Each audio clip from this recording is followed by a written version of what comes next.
नमस्कार दोस्तों, बेबाक भाषा के दो टूक कार्यक्रम में आपका स्वागत है। देखिए देश किस तेजी से सनातन सनातन सनातन, गौमूत्र गौमूत्र गौमूत्र और साथ ही साथ गंगा जल के छिड़काव के लिए आगे बढ़ता जा रहा है। हम चंद्रयान पर पहुंच रहे हैं और इसका नमूना हमें दिखाई देता है जयपुर में जो एमएलए हैं भारतीय जनता पार्टी के, वह किस तरह से शुद्धिकरण करते हैं।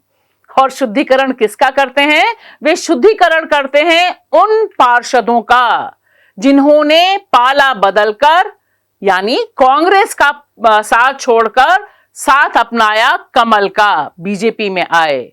अब यहां पर यह जो विधायक हैं जो खुद भी संत की भूमिका ही में रहते हैं, एक प्रीस्ट के तौर पर ऑपरेट करते हैं, उन्होंने इस मौके पर जो चौका लगाया है वह अपने आप में भारत की मौजूदा स्थिति और भारतीय जनता पार्टी किस तरह से आपदा में अवसर खोजती है उसकी कहानी कह रहा है। इन्होंने पूरे नगर निगम को, सिर्फ उनको नहीं जो कांग्रेस का साथ छोड़कर भारतीय जनता पार्टी में आए हैं, सारे अधिकारी जितने लोग वहां बैठते हैं उन सब के ऊपर छिड़काव किया। किसका? गंगा जल और गौमूत्र का पाठ किया गया और बताया गया कि इसके जरिए अब ये पक्के वाले सनातनी बन जाएंगे और भ्रष्टाचार का भी खात्मा हो जाएगा।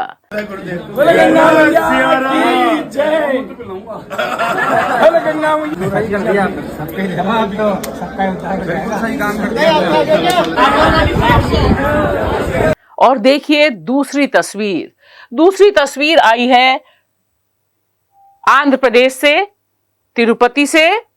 तिरुपति लड्डू विवाद अभी चल रहा है और उसमें जो आपदा आई है यानी जो क्राइसिस क्रिएट हुआ है उसमें किस तरह से सांप्रदायिकता का छौक लगाया गया है वह अपने आप में बहुत खास है। ये जो खबर है, यह खबर चल रही है Tirupati laddu row, top Andhra Pradesh government sources reveal to CNN news at 18। Declaration of faith सबसे इंपॉर्टेंट चीज है। Declaration of faith is mandatory for non Hindus to enter Tirumala temple. और यहां पर देखिए जो सारी खबरें चल रही हैं वह सारी खबरें धार्मिक एंगल से चलाई जा रही हैं।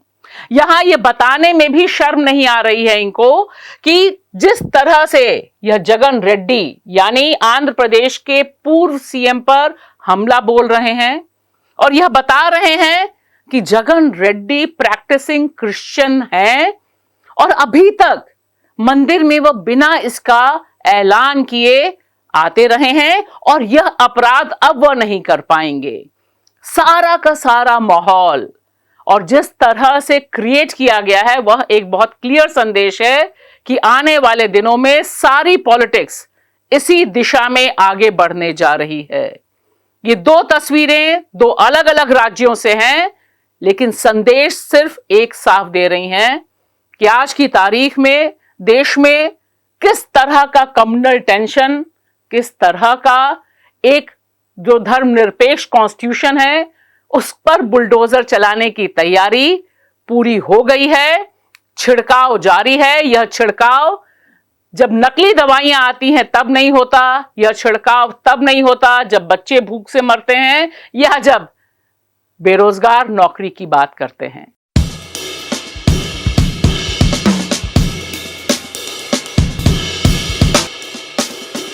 दोस्तों एक बात बिल्कुल साफ है कि चाहे वो राजस्थान की राजधानी जयपुर में हुआ यह ड्रामा हो या फिर आंध्र प्रदेश में जिस तरह से आस्था के नाम पर खिलवाड़ चल रहा है, यह दोनों ही हमारे और आपके लिए बहुत भारी पड़ने वाले हैं क्योंकि हम लगातार देश को पीछे की तरफ ले जाने वाली ताकतों के साथ खड़े हो रहे हैं और यह मान के चल रहे हैं कि भ्रष्टाचार गौमूत्र के छिड़काव या फिर गंगा जल के छिड़काव से खत्म हो सकता है। और यह भी देखिए बहुत अहम बात है कि यहां पर जो लोग खड़े हुए हैं वह एक भ्रष्टाचार को जायज ठहराने के लिए गंगा जल का इस्तेमाल कर रहे हैं।